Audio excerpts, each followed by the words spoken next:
Hello, everyone. Before we begin, if you enjoy this story, please consider leaving a like and sharing your thoughts in the comments about the kinds of stories you'd like to hear next. It really helps the channel grow.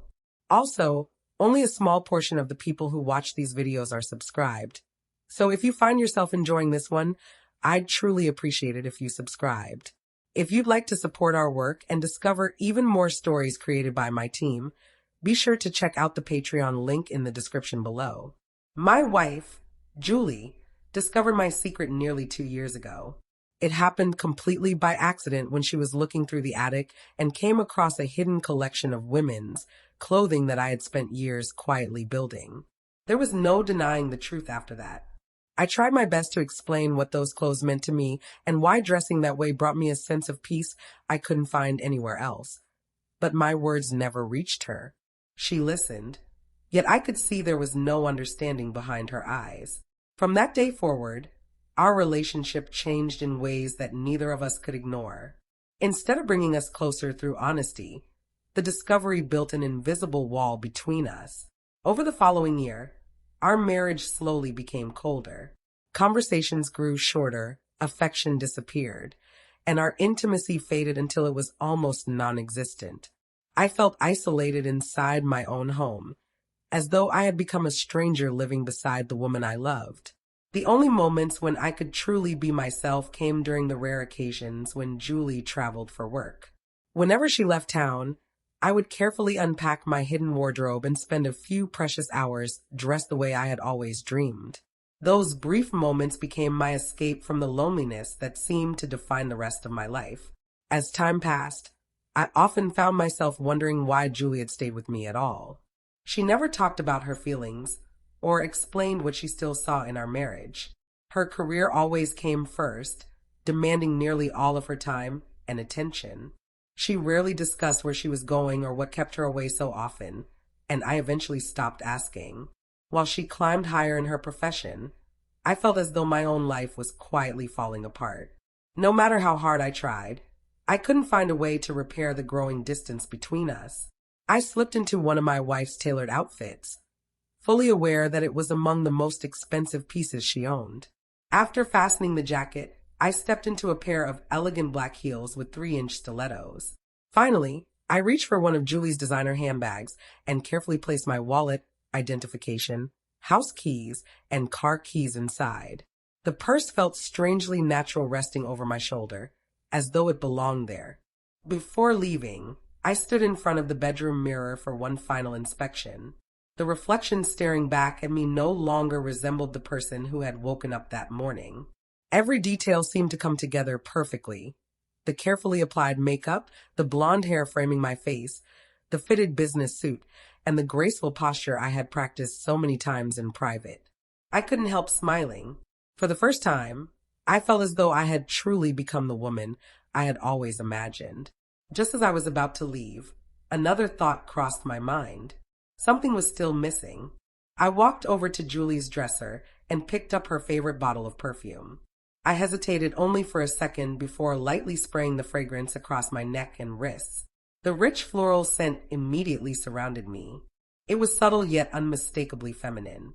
Now I didn't simply look like a woman. I carried the same elegant fragrance that always lingered whenever Julie entered a room. Only much later would I realize how closely I had recreated my own wife without ever intending to do so. My heart raced faster with every passing second. Butterflies twisted violently inside my stomach, and my hands trembled as I reached for the keys. Every step toward the front door felt heavier than the last. This wasn't just another moment spent dressing in secret inside my own home. This was something entirely different. This was the first time I would step outside as Layla. I slowly opened the front door. Bright daylight flooded across the entrance, and after taking one deep breath, I crossed the threshold. Nothing happened. The world continued exactly as it always had. For a brief moment, I almost laughed at myself. I had spent years imagining this instant, expecting overwhelming fear or instant disaster. Instead, I simply found myself standing outside, dressed as the woman I had dreamed of becoming. The sound of my heels echoed softly against the driveway as I walked toward the car. Every confident click against the pavement made me feel increasingly comfortable in my new identity. When I reached the driver's side, I consciously copied the graceful movements I had watched Julie perform countless times. I opened the door, sat first, then carefully swung both legs inside before pulling them together elegantly. It felt surprisingly natural. My freshly manicured fingers wrapped around the ignition key as I started the engine. Everything suddenly felt different. The smooth steering wheel beneath my polished hands, the delicate pressure of my high heels against the pedals, the gentle sway of my hair as I checked the mirrors. Every sensation reminded me that I was experiencing the world from a completely different perspective. The drive to the restaurant passed in a blur of excitement and nervous anticipation. When I finally arrived, Raven greeted me with a warm smile that immediately put me at ease. Throughout the afternoon, nobody questioned who I was. Everyone addressed me as Layla. To every stranger I passed, I wasn't pretending. I was simply another professional businesswoman enjoying lunch with a friend. Raven and I spent hours talking. We shared personal stories, discussed the challenges of expressing ourselves, laughed about awkward experiences, and spoke openly about dreams we had rarely admitted to anyone else. For the first time in years, I felt genuinely understood. After lunch, we wandered through several shops together, browsing clothing, accessories, and cosmetics. Even though I bought very little, simply walking through the stores without attracting unwanted attention filled me with incredible confidence. Before saying goodbye, we agreed to meet again the following evening. Driving home, I couldn't stop smiling. The day had exceeded every expectation. That night, I wanted to hold onto the feeling for as long as possible. After completing my evening routine, I slipped into one of Julie's elegant satin nightgowns.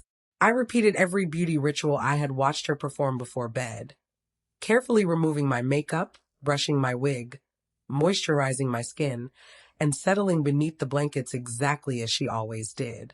As I drifted off to sleep, my thoughts were filled with tomorrow. I imagined another evening as Layla. I imagined becoming even more confident. I imagined discovering new ways to perfect the feminine image I had worked so hard to create. The experience had become intoxicating. Each successful outing left me wanting another. The confidence I had gained during the day encouraged me to become even bolder. For our next meeting, I chose a beautiful silk cocktail dress from Julie's wardrobe. Looking back, I understand that every time I borrowed another piece of her clothing, I unknowingly crossed another boundary that would only deepen her resentment if she ever discovered the truth. At the time, however, none of that entered my mind. All I could think about was becoming a more convincing version of Layla. That evening, I selected more glamorous makeup and styled myself with greater confidence than before. As I looked into the mirror, I wondered how complete strangers would react to my appearance. Until then, I had never considered that men might see me as an attractive woman. The thought simply hadn't occurred to me.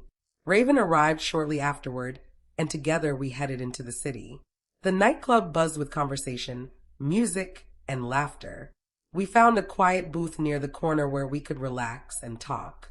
Raven ordered drinks, and we spent the evening chatting comfortably, almost forgetting how unusual our friendship might appear to anyone else. Not long afterward, our waitress returned carrying 2 fresh glasses. She smiled knowingly. Those are compliments of the 2 gentlemen over at the bar. Instinctively, we looked in their direction. They smiled. Almost without thinking, we smiled back. A few moments later, both men approached our table and politely asked whether they could join us. Raven, clearly more experienced than I was in situations like this, welcomed them to the booth. As they sat down, conversation flowed surprisingly easily. The man beside me introduced himself as John. While we talked, I suddenly became aware of how I was sitting. My dress had ridden slightly above my knees, exposing more of my legs than I had intended. Feeling self-conscious, I instinctively tried to smooth the fabric back into place with my carefully manicured hand. John noticed the movement and gently rested his hand against my nylon-covered leg. The unexpected gesture caught me completely off guard. The evening quickly became more awkward than either Raven or I had expected, and after exchanging a glance, we agreed it was time to leave. As I stood to say goodbye, John leaned forward and kissed my cheek before I had a chance to react. The encounter happened so quickly that I barely knew how to respond. Once we were safely back in Raven's car, we burst into laughter. The entire drive home was filled with disbelief over everything that had happened. If only they knew, I finally said between laughs. Neither of those businessmen had any idea who we truly were beneath our makeup, hairstyles, elegant dresses, and carefully practiced confidence. Before Raven dropped me off, we made plans to meet again the next day. I found myself wishing the evening didn't have to end. With every outing, Layla felt a little more natural, a little more confident, and a little more real. As I walked back toward the house, I was already planning tomorrow's outfit. This time, I intended to wear Julie's favorite ensemble,